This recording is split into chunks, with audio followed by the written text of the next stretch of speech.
Okay so नमस्कार दोस्तों। First unit का नेक्स्ट चैप्टर है हमारा, नेक्स्ट टॉपिक है what is the Turing test. How will we know if you have constructed a machine that is intelligent. तो अभी तक हम लोग आर्टिफिशियल इंटेलिजेंस का गोल्स देखे, हम एज ए यूज़र उसे समझे। अभी आपको यहाँ से समझना है कि आप एक रिसर्चर हो, आप आर्टिफिशियल इंटेलिजेंस सिस्टम बना रहे हो, तो उस अप्रोच से, उस थिंकिंग से आपको देखना है कि अगर आपने कोई सिस्टम बनाया है तो सिस्टम इंटेलिजेंट है कि नहीं, वो किस पैरामीटर पे डिफाइन करता है। तो उन्होंने दिया। तो अलान ट्यूरिंग कौन थे? तो ये फादर ऑफ थ्योरेटिकल एआई थे। ओके, जिन्होंने फाउंडेशन ऑफ एआई का रखा, मीन्स आइडिया दिया एआई का। बट एक्चुअल में फादर ऑफ एआई कौन है? John McCarthy. यहाँ पे लिख देता हूँ, अलान ट्यूरिंग इन्होंने दिया था a father of theoretical AI.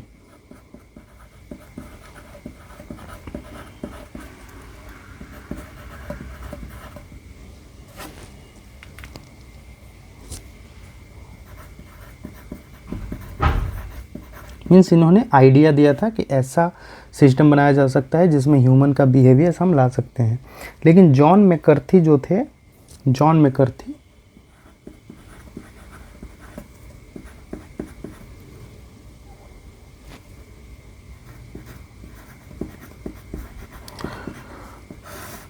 उन्हें कहा जाता है फादर ऑफ आर्टिफिशियल इंटेलिजेंस।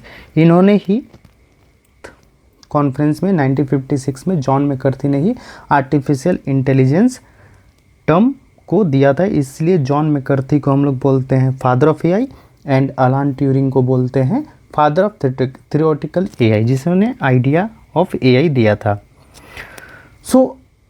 अगर आपने उस दरमियान मान लीजिए रिसर्च होने लगे, बहुत साइंटिस्ट आए, उन्होंने सिस्टम बनाया, उन्होंने बोला कि मेरा सिस्टम स्मार्ट है, ये आर्टिफिशियल इंटेलिजेंस सिस्टम है, एआई इनेबल्ड सिस्टम है। तो उस टाइम पे एक पैरामीटर डिफाइन किया गया कि ओके, मैं मानता हूँ कि आपने जो सिस्टम बनाया है वो आर्टिफिशियल इंटेलिजेंस सिस्टम है, बट उसके लिए कुछ टेस्ट पास करने होंगे, जिसके लिए अलान ट्यूरिंग साहब ने एक टेस्ट प्रपोज किया। उस टेस्ट को ही हम लोग बोलते हैं ट्यूरिंग टेस्ट। तो इसमें क्या हुआ कि इन 1950 Alan Turing propose the following method for determining whether a machine can think. His method has since become known as the Turing test. अगर मशीन बना हुआ है तो क्या वो सच में ह्यूमन की तरह सोच सकता है? उस टेस्ट को करने के लिए अलान ट्यूरिंग साहब ने वो टेस्ट, ट्यूरिंग टेस्ट दिया। The Turing test checks whether a computer can think और respond like a human being. तो ये पढ़ के ही आपको समझ में आ रहा है कि ट्यूरिंग टेस्ट वो चेक करता है कि कंप्यूटर ह्यूमन की तरह सोचता है, ह्यूमन की तरह जवाब दे पाता है। ओके, तो ये आइडिया थे। तो ट्यूरिंग का आइडिया क्या था कि Turing's idea from his paper computing machinery and intelligence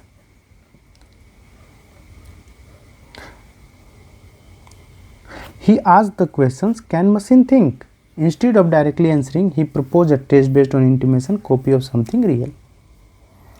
तो उन्होंने कंप्यूटिंग मशीनरी इंटेलिजेंस पेपर के दौरान उन्होंने ये बताया कि ठीक है, आप बोलते हैं आपका सिस्टम इंटेलिजेंट है, तो उसके लिए मैंने एक टेस्ट देता हूँ, टेस्ट बेस्ड बनाता हूँ।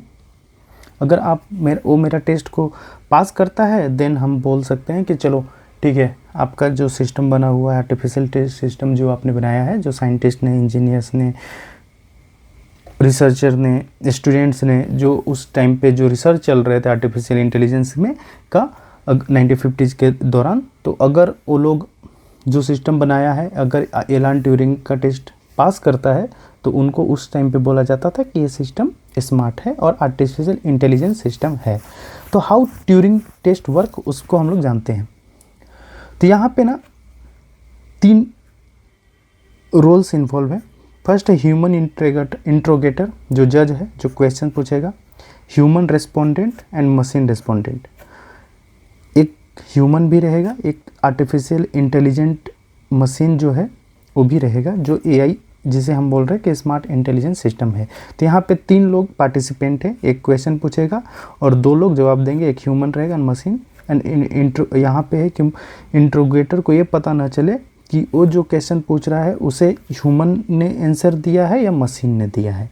अगर ए टेस्ट को ह्यूमन इंट्रोगेटर अगर उस चीज़ को जस्टिफाई मीन्स क्लासीफाई नहीं कर पाता है कि ये रिस्पॉन्स जो उसने पूछा है वो किसने दिया है, तो वो बोला जाता है कि वो मशीन पास हो गया ट्यूरिंग टेस्ट। अगर वो जज जान जाता है कि नहीं ये तो मशीन ने आंसर दिया है, तो उस टाइम पे वो मशीन फेल हो जाता है, इंटेलिजेंस सिस्टम नहीं कहलाता है आर्टिफिशियल इंटेलिजेंस।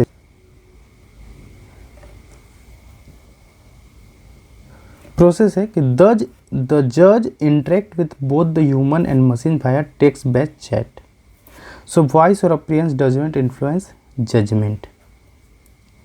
ओके, तो उस समय तो एआई सिस्टम वॉइस इनेबल्ड नहीं होते थे, तो उस समय क्या होते थे, टेक्स्ट बेस्ड एक टेली टाइप मशीन होता था जिसमें जज क्वेश्चंस आस्क करता था और एक रूम में या फिर एक दरवाजे के पीछे 2 लोग होते थे, एक ह्यूमन होता था, एक मशीन्स होता था। अगर जज ने टेली टाइप पे कुछ क्वेश्चंस पूछे, एक क्वेश्चन दोनों के पास गया, फिर दोनों वाया टेक्स्ट ये जज को वापस रिप्लाई करते थे। और अगर जज डिसाइड कर लिया कि कौन कौन है, देन अगर मशीन यह बता पाया कि जज को कि आप ये कैटेगराइज नहीं कर पा रहे कि ह्यूमन से आंसर आया कि मशीन से, तो that Turing test gets passed. तो प्रोसेस था कि इफ़ द जज cannot reliably tell which is the machine is said to have pass the test. अगर जज ये नहीं बोल पा रहा है कि कौन मशीन है कौन ह्यूमंस है, किसने आंसर दिया मेरे इस क्वेश्चंस को, तो फिर मशीन पास हो गया। एग्जाम्पल के लिए अगर आप देखते हैं, अगर जज ask both questions, ask boths what is your favourite movie and why. जज ने टेली टाइप पे टाइप किया कि व्हाट is your favourite movie and वाई। ह्यूमन ने रिप्लाई किया I love Inception because of its mind blowing plot. AI might reply the Matrix is my favourite, it's explore reality and identity. तो इससे क्या हुआ, जज कैटेगराइज नहीं कर पाया कि ह्यूमन ने आंसर दिया या एआई ने दिया, बिकॉज बोथ जो आंसर्स आ रहे हैं वो लग रहा है कि हाँ एक ह्यूमन की तरह ही आ रहे हैं। तो यह सिस्टम क्या हुआ, पास। बोला कि इफ़ द जज cannot distinguish which is human the machine passes the test. Okay, अगर मशीन ने जज को यह एक आंसर लेने के बाद समझ ही नहीं पाया कि ये क्वेश्चंस का आंसर ह्यूमन्स ने दिया या मशीन ने, तो मशीन हो गया पास। अब नेक्स्ट एग्जांपल है कि आप मान के चलिए मैथमेटिकल टाइप के कुछ भी क्वेश्चंस हैं, जैसे जज ने आस्क किया कि व्हाट इज 187 मल्टीप्लाई बाई 43।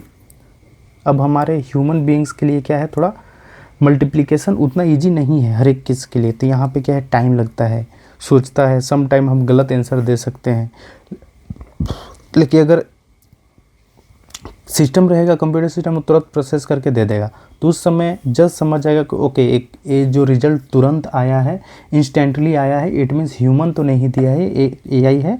तो इसका मतलब कि एक कंप्यूटर सिस्टम जिसने हमें आंसर तुरंत दिया है, मिली सेकेंड में दिया है, सेकेंड में दिया है, वह ह्यूमन तो नहीं है, वो इंटेलिजेंट वो कंप्यूटर सिस्टम ही है। तो इसका मतलब क्या हुआ कि जल्दी अगर आंसर दे दिया ये सिस्टम, तो जज को पता चल जाएगा कि ये सिस्टम इंटेलिजेंट नहीं है और यह ट्यूरिंग टेस्ट फेल कर जाता है। तो इसका मतलब हुआ कि जज ने अगर आस्क किया math question what is 187 multiply by 43, human might reply that's bit tricky, let me calculate 187 into 43 8041। Human pauses, thinks, maybe even gives a wrong answer, right. हम ह्यूमन बीइंग में भी कैलकुलेशन में कभी गलत कर दिए, फिर सोचे, फिर उसके बाद में भी गलत दिए, सही भी दिए, तो इट्स जज को पता चला कि ओके ह्यूमन है, गलती कर रहा है। लेकिन AI might reply instantly the result of this. तो इसका मतलब क्या हुआ कि अगर कंप्यूटर सिस्टम है तो उसने तुरंत फटाक से आंसर दे दिया, तो इसका मतलब क्या हुआ कि वो सिस्टम इंटेलिजेंट नहीं है। एंड जज ने बोला कि नहीं, ये आपका जो सिस्टम है, इसको हम लोग इंटेलिजेंट सिस्टम नहीं बोल सकते, एआई सिस्टम नहीं है, आप का ये ट्यूरिंग टेस्ट फेल हो गया। लेकिन अगर वही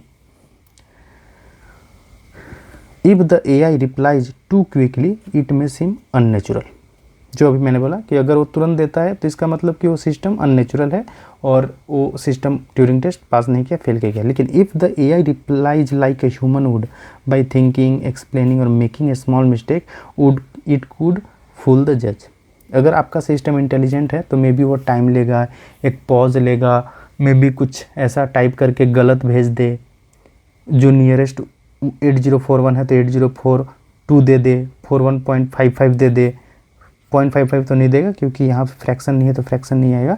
मान लीजिए वो कुछ और भी आंसर दे दे, तो यहाँ पे क्या होगा, वो सोचेगा कि ओके ये जो इंटेलिजेंस सिस्टम है, ये जो कंप्यूटर्स है या मशीन्स है, ये इंटेलिजेंट है एंड यह ट्यूरिंग टेस्ट पास कर जाता है। दिस इज़ द एलान ट्यूरिंग टेस्ट जो प्रपोज किया गया था एलान ट्यूरिंग के द्वारा 1950 में, कि आपने जो सिस्टम बनाया है वो इंटेलिजेंट है कि नहीं, वो इन पैरामीटर को फॉलो करता था। तो आज के लिए इतना ही दोस्तों, थैंक यू, धन्यवाद।